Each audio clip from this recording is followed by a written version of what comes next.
Welcome to the QAA Membership Podcast. I am Amrita Narang, Quality Enhancement and Standards Specialist with QAA.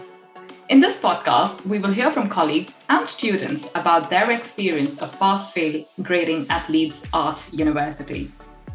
We will deep dive into understanding what students really think about pass-fail experience and explore with them how does this differ from their previous experiences of graded assessment. We'll also look at in what ways knowing that their work will not be given a numerical grade influence their approach to studying or learning in general. We ask them if they would want to experience ungrading again. And finally, a nod to the crystal ball gazing, we will also reflect on ways in which experience of ungrading could impact their future academic, social, and professional skills development. We hope that you enjoy listening to this podcast. To know more about QAA's membership projects or to tune into our other podcasts exploring topics that matter to the higher education sector, visit us at www.qaa.ac.uk.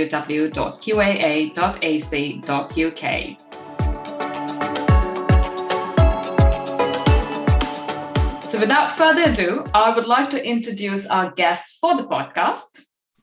Hi, I'm Max. I'm a second year or level 5 comics and concept art student, and I'm a student ambassador. Hi, I'm Lennox. I'm a level 7 MA animation student, and I'm also a student ambassador.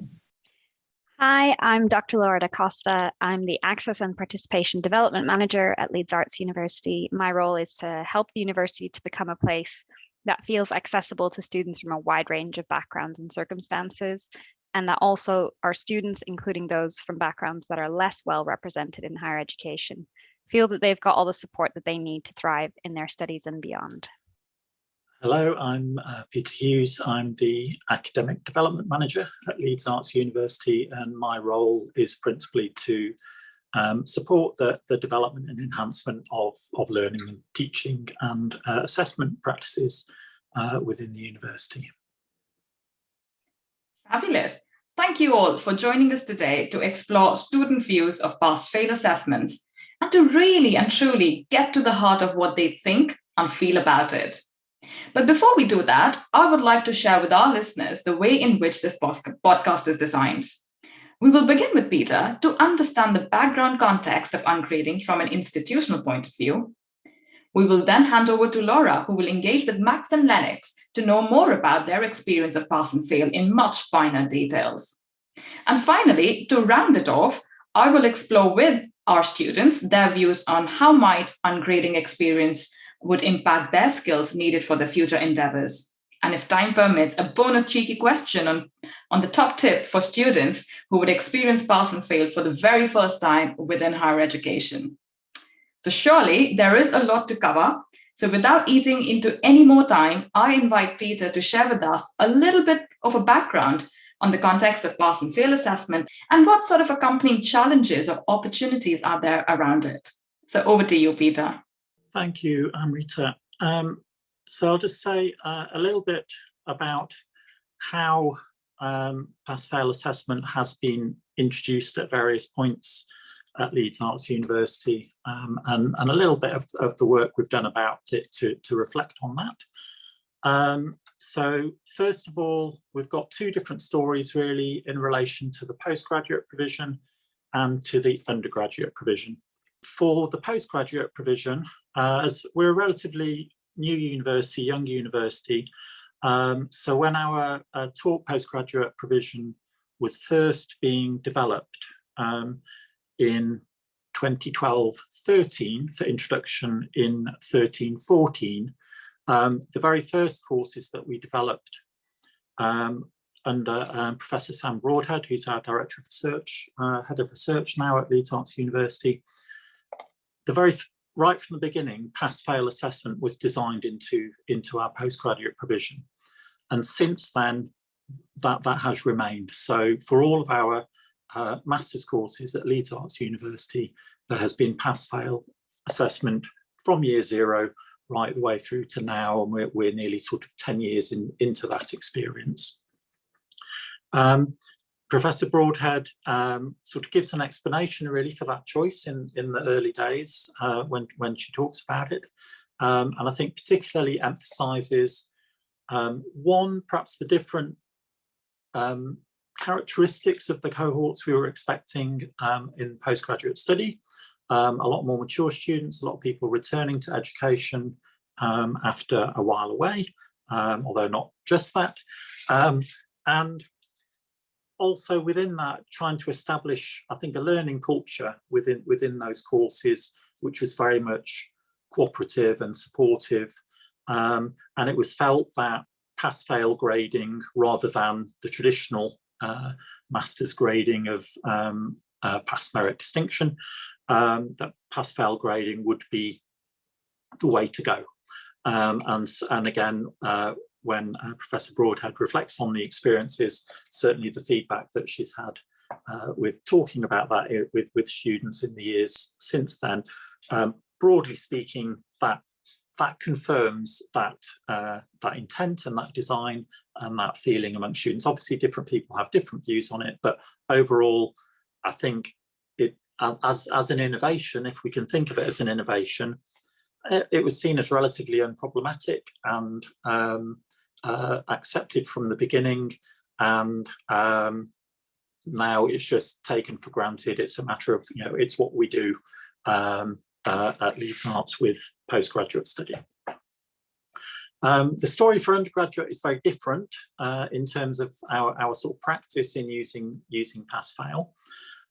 So here we just have it emerge as one of a package of emergency measures, emergency regulatory changes that were introduced in 2021 as part of the raft of measures to protect the integrity of the student experience through some of the worst period of the pandemic. Specifically, what happened, and I think it's sort of important to be quite specific about this, because in a sense it wasn't, our experience with the undergraduate, it wasn't a planned innovation, and it wasn't rolled out as such. It sort of arrived out of almost out of nowhere in the middle, near the middle of the academic year. So at that point, our senior management team sat down and worked out, okay, what can we do to help manage this experience for our students? And it's out of that discussion that the proposal for level 4 students only, taking into consideration the fact that in UK higher education, the level 4 or the first year undergraduate experience does not typically contribute to the final degree award of students. So I think that's another important context for anybody listening from other parts of the world. But for level 4 students, that we would introduce pass-fail grading for all the modules that they were studying during 2021.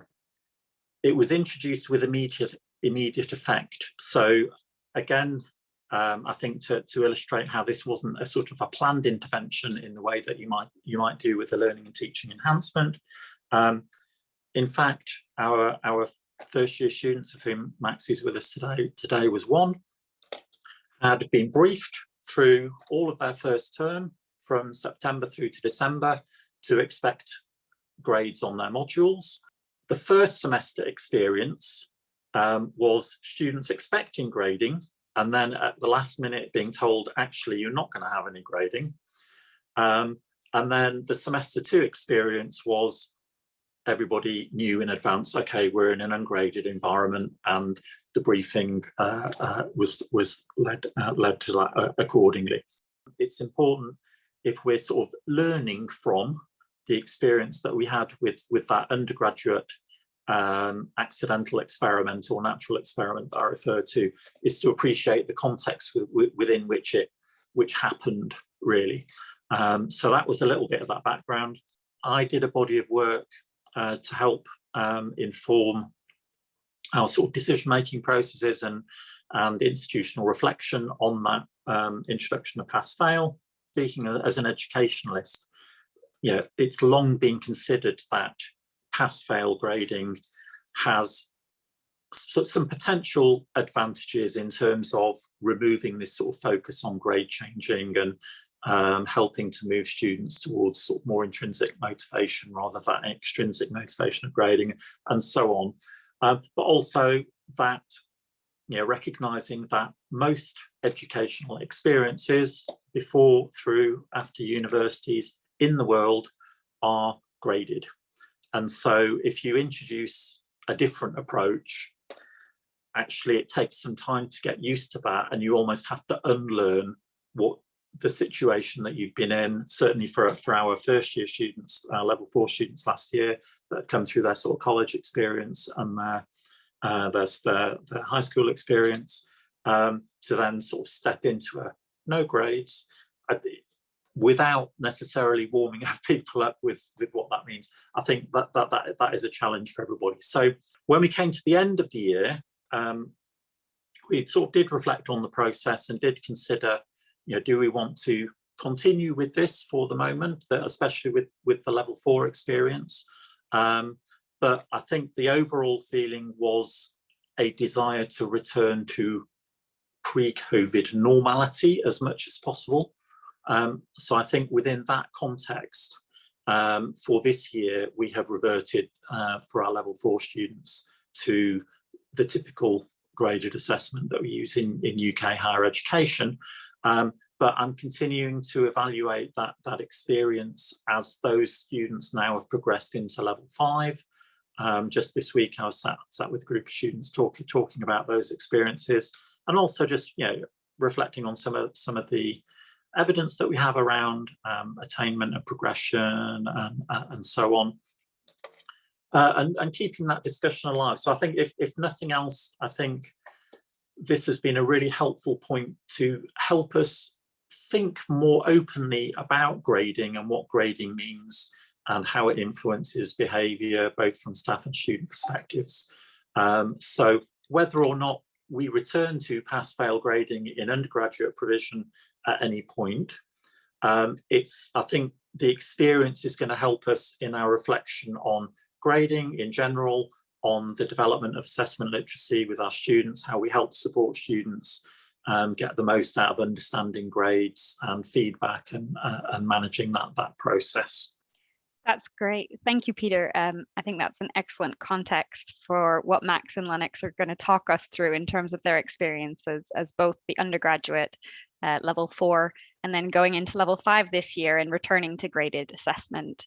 And then Lennox's experience as a postgraduate at Leeds Arts University. So I think I'm going to come to you first, Max. If you can share with us a little bit about what your previous experiences were of grading within assessment in education. Yeah, so I came almost immediately from A levels. I didn't do a foundation year or anything. But because of COVID, I didn't actually do any examinations. So I hadn't really done any kind of graded work except for kind of submitting essays and mock exam, which is what our grades ended up being built off of for my A levels. But throughout high school as a whole, kind of grades were really important and very pushed, especially in my secondary school for GCSEs. It was like a very new school, so there was a lot of pressure for us to perform very well. So, grades were very important, and I think I put a lot of weight and a lot of worth onto grades. And so like going into pass fail, weird experience, to let go of that kind of like, oh, it's so important. Grades mean so much. They say so much about you. So yeah, my previous experience is a lot of kind of pressure. Grades are important. Absolutely. And I will ask a couple more questions about that, but I want to come to you, Lennox, and hear what your experience was in terms of your previous experiences of grading within assessment and education. Yeah, so similarly, throughout my primary and high school education, it was all graded. And like Max said, it very much felt like your grades sort of determine quite a lot about your, whether you're a good student, and it kind of has a lot of impact on your sort of self-esteem. And going into university, I studied my undergrad in the UK, and we were very much graded traditionally with, percentages, and then first, second, and third class and fail. And yeah, again, I felt that it had a big impact on that. You both said that receiving a mark or a grade was a really big part of your assessment experience prior to coming in and doing this pass-fail grading at Leeds Arts. So can you just tell me a little bit more about that? Like, how did that impact maybe the way you saw things like feedback or how you went about studying? Were there certain things that you did that were related to knowing that you were going to get a grade at the end of it? Yeah, so at least with my experience with A-levels and GCSEs, I think it made feedback very important in terms of what can I do to get the next grade? And everything was much more about the mark scheme than like really learning authentically, and much more like what language do I use to hit all of the marks that I need? And kind of less retention and less kind of logical thinking and more reciting. I did a lot of essay subjects for A-levels. So it was especially like, how do I construct my essay in a way that will hit everything that I need? So like feedback was very important in terms of just getting the next mark rather than kind of doing better in like a kind of vague sense. Yeah, I do agree with that, but I do also find that a grade does offer some insight into how well I'm doing in my work. But I also felt that it wasn't everything. And yeah, that kind of figuring out how do I get the best possible mark out of it and squeezing out like, your work and your own authenticity in the search of something that will get you the highest mark. And like, I remember writing essays in a way that I didn't feel was that constructive, but I knew would get me the best marks. Especially in high school, that was very much the expectation, is that your structure was based on what would get you the best grade rather than what made it the most compelling essay. But I think in university, there was much more emphasis on critical thinking and actually making the work good. But I think getting a bad grade on something that you felt was good kind of devalues the entire piece. Definitely, thank you. And I'm going to come back to something that each of you said. So Max, you said learning authentically or authentic learning. And Lennox, you mentioned a compelling essay. And these were things that you were sort of seeing in opposition to the grading process that was going on. So I wondered if you could each say a little bit more about, for example, Max, what do you see would be that sort of learning authentically in that moment? And Lennox, what do you see as, the worth of that compelling essay compared to what was happening in that moment? I think I always felt like with education in the UK with GCSEs and A-levels, it was more about how do I retain information for the exam rather than really learning and absorbing it and kind of being able to apply it in different situations and different scenarios. It was much more just how do I hold all of these facts in the really specific way that I write it all in an essay or apply it onto my exam, and then immediately forget about it once the exam's done or once that mock is done. So it never really felt like I was learning the subject and more felt like I was learning how to do an exam. How do I write this one essay that I'll never write again? And definitely stuff stays with you, obviously, like you don't forget all of it. But I think if exams had been done a little differently, if our kind of learning structure was a little different, I feel like I would absorb more information, it'd be able to apply to much more wider scope and less just like, how do I do this one thing?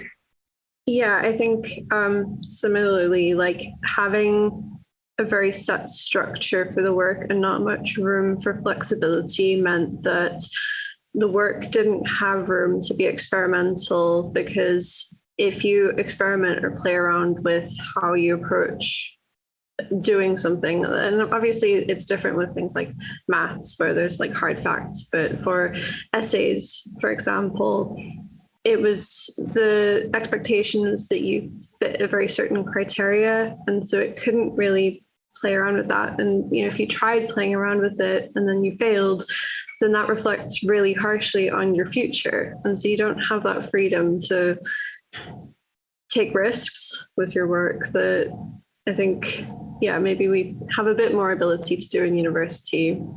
I think that's a really good point. And you may both be thinking about some of the more high stakes assessments that you were doing, where those essays contributed to your grades for, a specific A-level or an equivalent course. I think that's really helpful to know. And it's made me think about things like,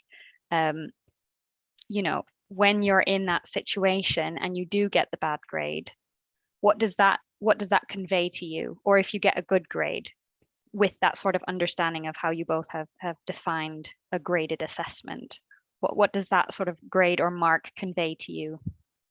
I think it always conveyed that it was like not good enough and I'm missing something. I'm very much like there's something wrong with me. I've made a mistake. And I always remember with like history GCSE, I always had the problem of not being able to get the right marks. And I always knew, I was like, there's something wrong with me and something about the way I'm learning, or I'm not revising enough. So it was not sure about like, there's something I'm doing that's wrong, rather than I'm struggling with this and I need wider support. And it would just devalue any of the other work that I've done. And it was all about like, I've not done enough, rather than I've done as much as I could, especially if it's something that's like, you've put a lot of work in, or you really care about it, or you're really proud of it, and then to receive a grade that you don't think kind of reflects it, it would completely devalue it, and it would be all of a sudden all of those like good feelings you had about it would just be gone. I totally agree with everything you said there, and I think building on that, I found that getting a bad grade demotivated me in the future, because I kind of just started to give up, because you keep trying and trying and then you keep getting bad grades. And so you don't really want to try anymore. And I gave up doing maths, for example, because I just kept getting bad grades in it. And I think had there been another way of approaching it, I might have had a bit more freedom to kind of think about it in a different way. And I think that happened again in my undergrad, where, I did essays where I got grades that I wasn't too happy with, and it made me not really want to try anymore. But I think there are two sides to that as well, where if you get good feedback, then you do get a sense of how do you build on it for the next time. And I think on the other side of that question is like getting a really good grade.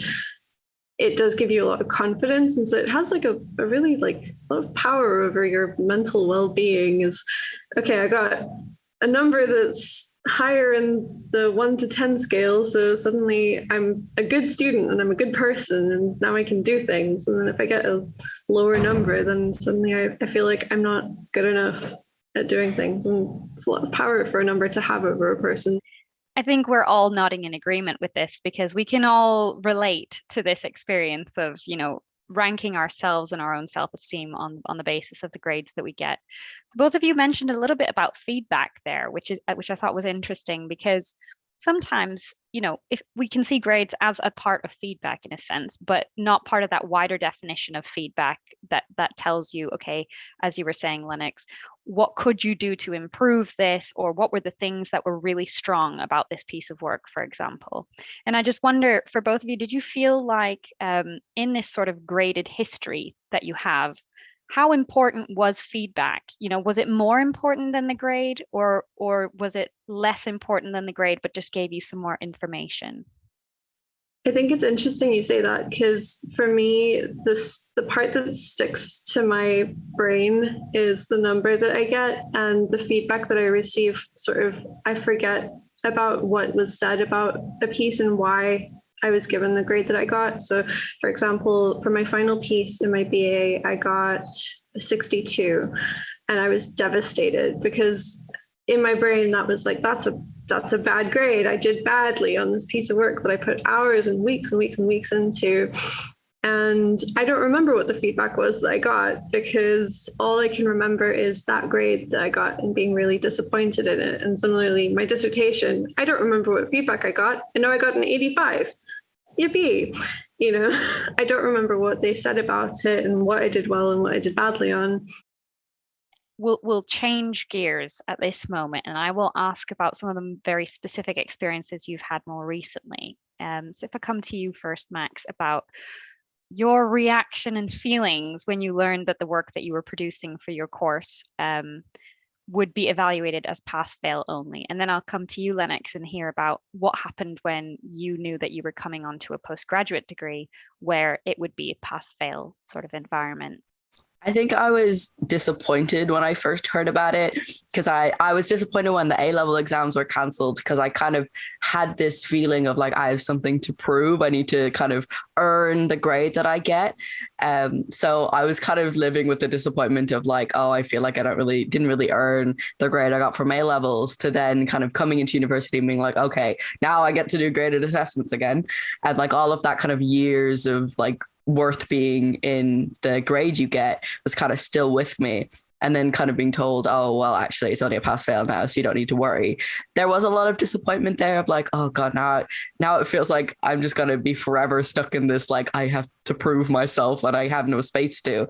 But I think that initial disappointment kind of went away very quickly, because I was kind of, that freedom of then not having to worry as much really hit. And I think especially because the announcement came when then we went into that like 3-month lockdown, and I was on my own in my student accommodation flat, and like I hadn't seen my parents. I had just gotten home from seeing my parents over Christmas and everything. So I was like, that kind of pressure of not having the normalcy, and then having the relief of, oh, I don't really need to worry about my grade that much, and I can just kind of exist and do art as I want to, and then I'll get feedback anyway, so it doesn't really, like, that kind of, the reality of it was much more reassuring and a lot more relief. But I think definitely initially kind of a bit disappointed about it.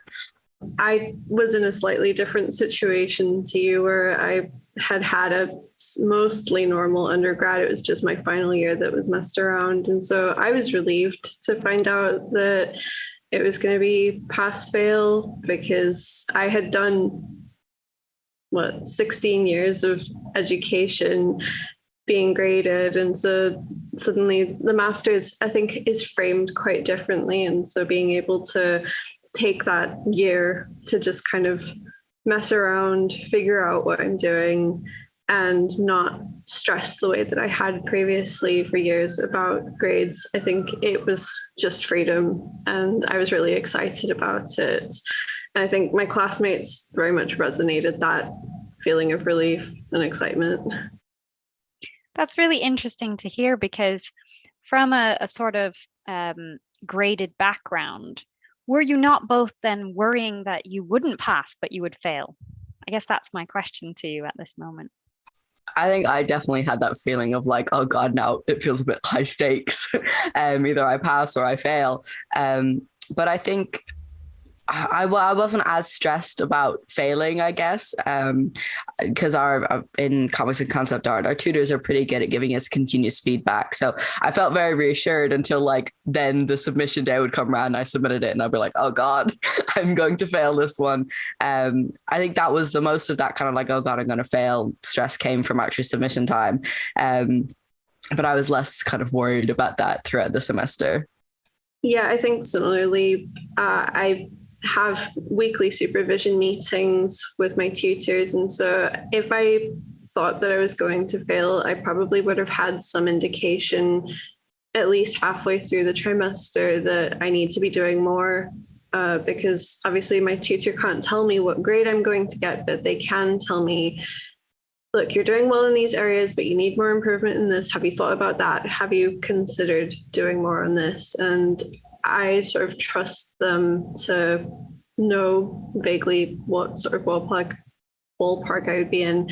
And I felt mostly confident that I wasn't going to fail. But I think the fail does feel a bit elusive, because I'm not quite sure what exactly the parameters are to fail. How little work do you have to do to fail? Because it seems a bit mythical to me. I know that people have failed modules, but I personally don't know if that's possible. So it feels a bit like a mythical thing. So you both mentioned something around the continuous feedback that you were getting and the weekly meetings that you were having that helped to give you a certain idea of how you were faring throughout the sort of term time.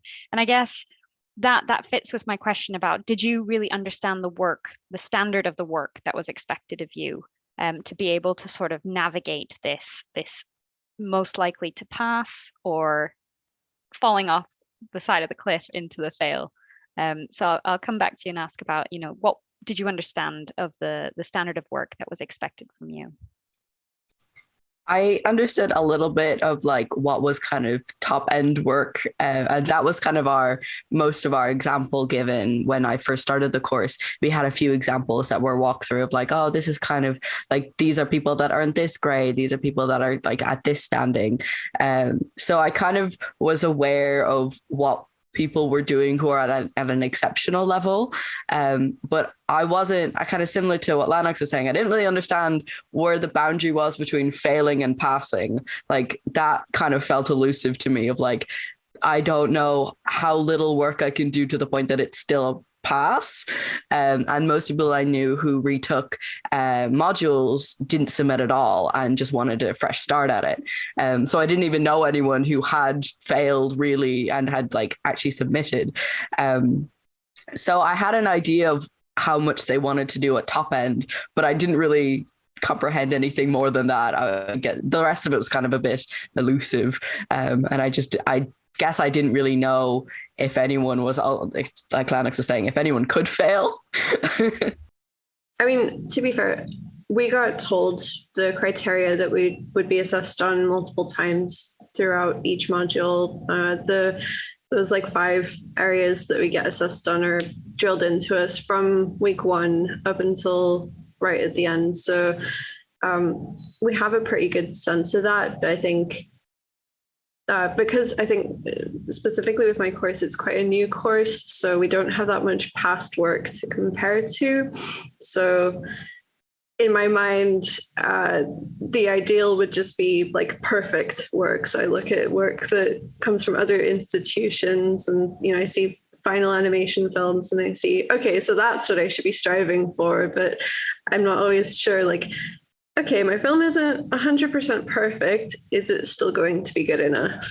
But I think as arts education goes, we're not marked entirely on like how good the piece of work is, because art is subjective. We're also assessed on how we document and research and that kind of thing. And I think that gives a good insight into how well we're doing, because it's not just, is the work technically good? So you both mentioned, a feeling of being a bit freer. So I wonder if that lends itself to you feeling like maybe you can get away with a bit more experimentation in the work. Is that something that you really experienced? I think I did a little bit, especially in the second semester when I knew fully that it would be ungraded and it would just be pass fail. I felt like I could kind of try out some new things that I wasn't entirely confident I'd be really good at, because I wasn't like, oh God, I have to do everything that'll meet a standard. It was kind of like, I could do this and I could be not very good at it and that'd be okay. As long as I produced the work and I showed that I tried. But I think I still kind of limited myself a little bit. I was definitely freer than if it was graded, but I don't think I fully took advantage of how free it was and how much I could have experimented. Like looking back on it, I wish I had done a few more things. Like I refused to pick up 3D work for some reason in the second semester when I had that opportunity to kind of learn it without as much limitations. So I think I was struggling with a bit of more like internal grading system rather than the actual grading system, but it definitely felt like I could do a little bit more. I resonate with that so much, because I feel like, if I'm honest, I haven't been as experimental as I would have liked, because I have this standard that I've established for myself for what my work should look like, and getting out of that, and because it's sort of drilled into us for over half our lives that this is what good work needs to be like, taking the leniency and the freedom, it's difficult. It's really difficult. So I think it would probably take a few more years of knowing, okay, the stakes aren't so high, you can play around with it. I think it would be good. But I think the nature of the masters as well is that we're encouraged quite heavily to play around and experiment. So I think I don't know if I can ever quite like reach the level of experimentation that we're encouraged to do, because it's supposed to be a place to try out new things. And the shaking off of the whole past of grading as well, that's a difficult aspect of, as well, when you say, you know, as you did there, that you start to have an individual or an internal bar that you set. So I guess what I wanted to sort of move to is, when you did get these assessments back, what are the sorts of things that you, you know, did you have questions of your course teams around, okay, you know, why have I passed this, or why have I not passed this? I assume from what you both have said that it's been going all right. So, you know, were there the same sort of questions that you would normally have if you were to receive a grade? I think with me, I definitely felt like I was asking more like, where does this really put me? Like, what? I was almost asking for them to give me a grade when I got my work back, and I was kind of like, help me understand this more. And it took a lot of kind of being told, oh, you don't have to, like, don't worry, you can relax. This, just take the feedback as you want it. And we did a lot of kind of dissecting the feedback down and understanding how they want us to improve and what I could work on, rather than strictly what are my grades.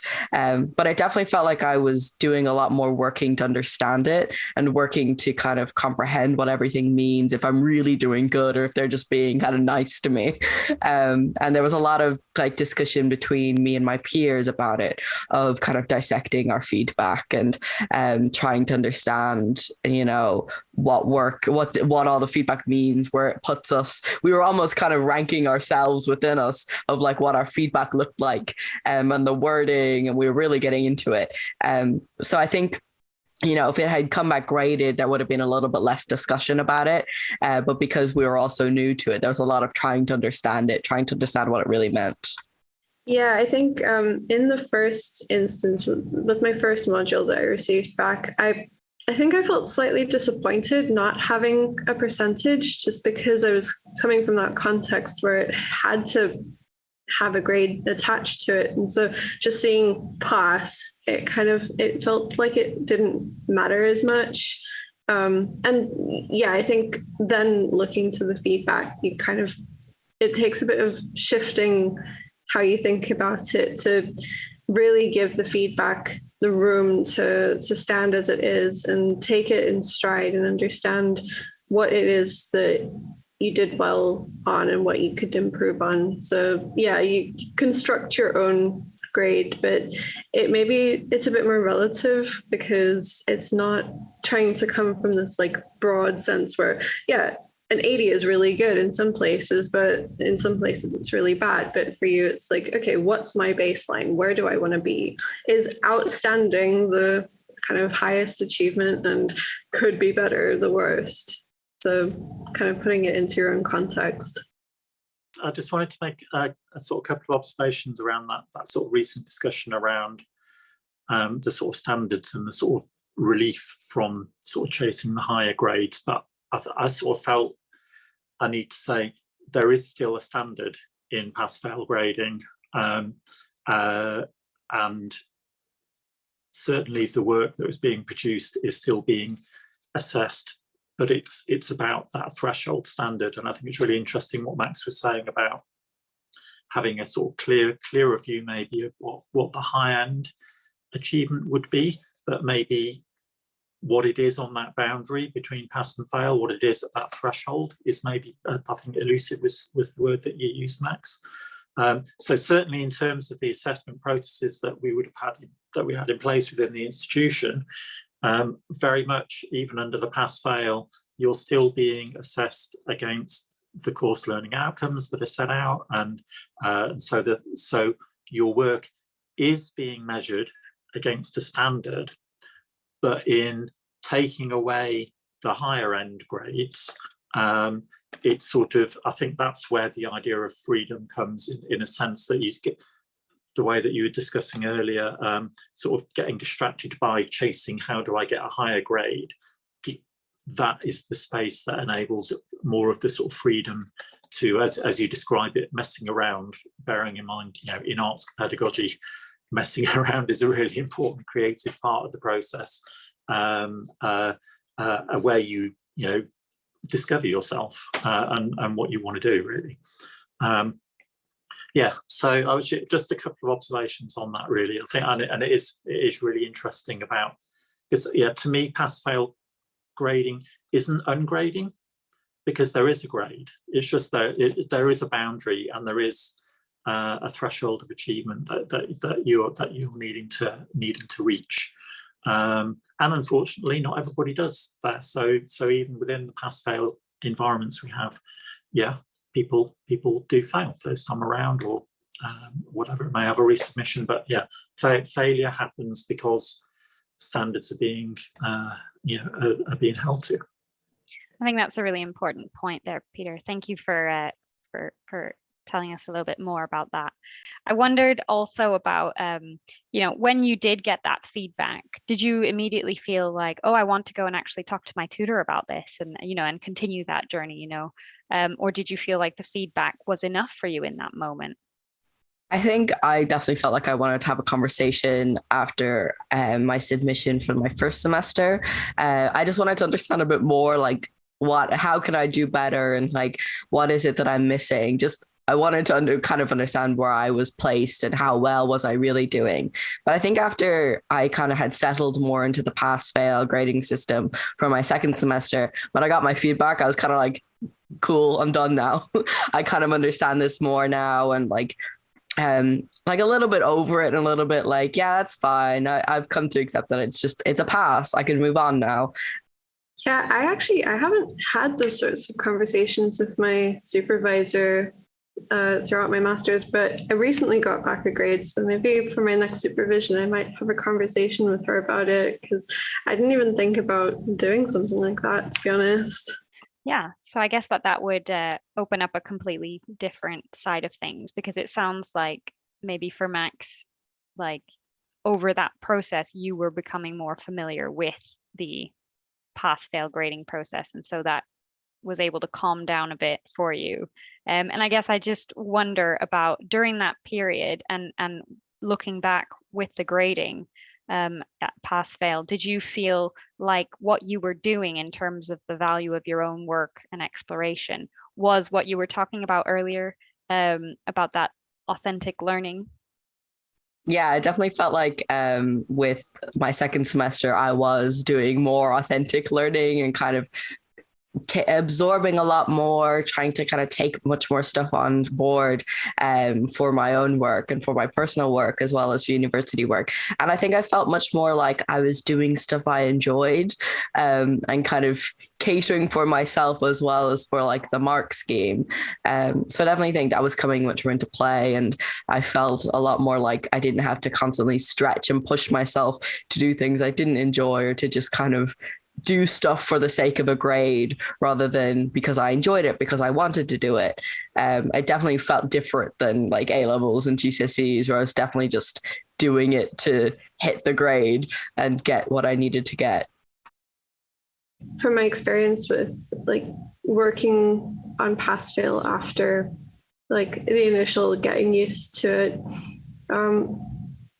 I think that it's allowed me to self-motivate in an interesting way, because I'm not motivated by getting an 80% or something. I'm motivated by making a piece of work that I feel confident in, and that I feel is strong, and not meeting a standard that is set by someone else, but rather set by myself. Because as I've learned now, there are standards applied to the work. I wasn't quite sure if that was the case.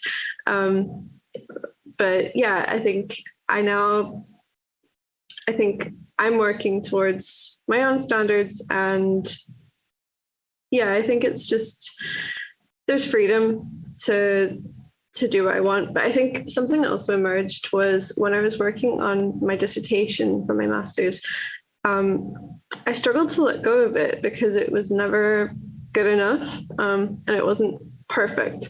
So I think there's maybe an interesting like other side that comes out from the freedom of pass fail, is that I don't have a grade that I'm striving for. So instead I'm just kind of working towards perfection. And so it took a lot of like talking myself down and being like, okay, I just need to pass. And I'm pretty sure I have that, and it's going to be okay. The work doesn't need to be 100% perfect, like looking like it would be published in a journal to be good enough. So I think it's maybe an interesting other side that emerges from working with pass fail. Definitely, that's a really interesting insight into it. I'm going to come back now to Max, just to ask about what has it been this year, re-entering into the atmosphere of graded assessment in 21-22. Do you feel that being graded now is influencing a change in your approach to your work that you had last year and your studying? I think definitely. I remember coming into second year, level 5, and we got our like briefing for our first semester. And I remember being so panicked about it because it was like oh God, this really matters now. And like, oh, they're going to actually tell me if this is good or not. And that's kind of scary. And I think part of it was also that the grading of level 5, it contributes to your grading of your degree as a whole. So I think I was a bit like nervous because of that. But I think because of the lack of grading in level 4, I really felt like I was kind of stepping into the unknown. And, doing my submission for my first semester, I definitely felt like that kind of like panic of, I have no idea where this stands. I have no idea how good this is going to be. And then once I got that feedback back, I was like, oh, okay, I understand a bit more. And it made the second semester a lot easier, because I think I put a lot more effort into my first semester that I didn't need to, and a lot of stress and a lot of kind of overworking stuff. And this needs to be perfect because I don't know what really they want from me, and at what point this is good enough. And then now with understanding a bit more of what is good enough and what I can relax about, I think I found the second semester a lot easier. But there's definitely a pressure that wasn't there with the pass fail, and like taking on projects with them within both of the semesters of this past year, I have had that consideration of, oh, what if I'm not good enough at this? And then I'm being graded about it. Because I picked up 3D modeling in this year, and with no previous experience of it, I did kind of really hesitate to take them on when I was first looking at it, because I was like, I don't really know how to do this yet. Do I have the time to get the skills that I need that then get to me the grade that I want? Should I just put it off and then not learn it for my degree and learn it independently so that I'm not graded on it? And like all of those fears were kind of coming up of, I need this to be good enough and I'm scared of it not being. But I think I kind of pushed myself to take those risks anyways, but I think it was definitely scarier than level 4. And I definitely had a lot more anxiety and stress about it than I did in level 4. Brilliant. Just listening to this conversation between the three of you, I mean, in some ways, it just seems that I am living the journey a bit vicariously as you sort of share your stories about, the shift from being graded and moving into this journey of the pass and fail and what really it brings with it. It is not just the matter of what you see on the work that you submit, but it's also about the whole psychology of learning behind it, and also the mindset shift, which is demanding, not only from a cognitive perspective, but also, like you said, about the mental well-being, the emotions that it elicits, whether I'm good enough, and what does this grade really mean, and how do I sort of engage with the feedback. So really and truly very fascinating to be listening to your experiences and what the journey has meant for you. But as we sort of move on from looking at the details of your experiences, of course situated in the background context that you shared with us, Peter, trying to really understand what does it really mean from an institutional perspective, I wonder, and Lennox, I look at you for this, Do you have any thoughts, if given a choice, would you want to experience your master's program, given what you have shared with us so far, would you want to sort of experience the ungraded assessment again as part of your master's program? Absolutely. I think the freedom to experiment that I have had on my master's has meant that it's been a lot more fulfilling for myself. I think had I been striving for a grade the way that I had in my undergrad, I probably wouldn't have experimented in the same ways that I have. And I think it would have caused a lot more of that anxiety and stress.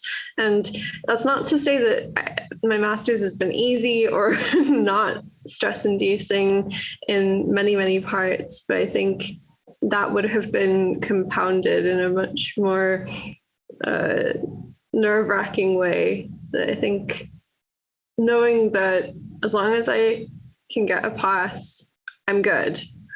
So the work can be whatever it needs to be, and it can take its own direction. And, you know, it doesn't have to be the best film I ever make. It just needs to be good enough.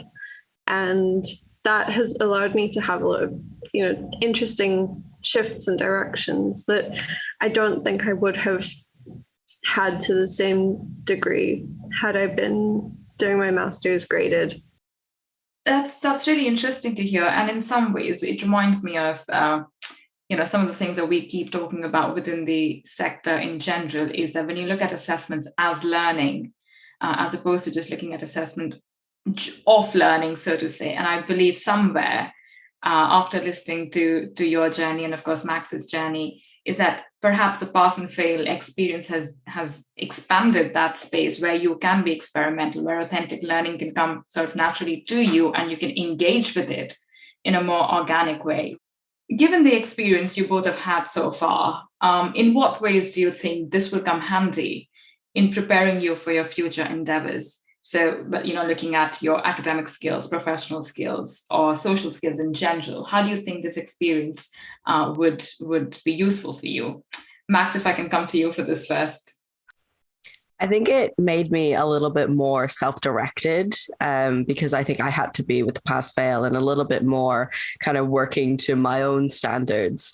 And I think it was helpful coming into level 5, and it will be helpful coming into level 6, of kind of understanding that, you know, not everything is about the grade you get, and it's a lot more about personal satisfaction and, you know, how do I do things that make me happy rather than exclusively chasing this grade. I think it's changed my mindset on learning a lot and has kind of made me feel like I am more capable of taking risks, doing different things, experimenting a lot more. And I think like that kind of skill of that, being able to do those things and opening my mind to that will be helpful like forever, especially in a creative degree and creative field.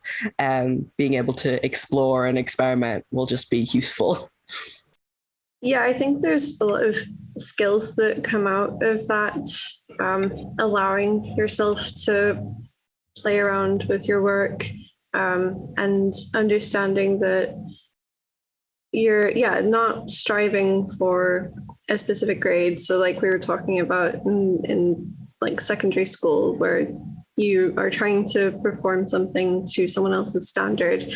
I think creating a work that is for yourself and is well considered and well resolved and well thought out to the standards that you would like to see them. I think it helps you develop your own standards for what the work should look like. And so it teaches you, how to kind of negotiate with your own practice and how to investigate and interrogate what you're doing and think critically about, is this working? Is this good? Is it good enough? Am I happy with it? And how do I push it further? So I think it gives a lot of that ability to challenge your own work and think about it. And I think as artists specifically, being able to consider the like very broad and varied ways that your practice might take I think it's good to have that freedom and those skills to keep developing. Listening to the both of you, I guess the words that come to my head, given your experience with pass and fail, I guess the ability to reflect and the ability to practice that self-reflexivity, given the area, the profession you're training to be a part of, I guess that would be something to take forward beyond just the university arena. So that's really good to hear.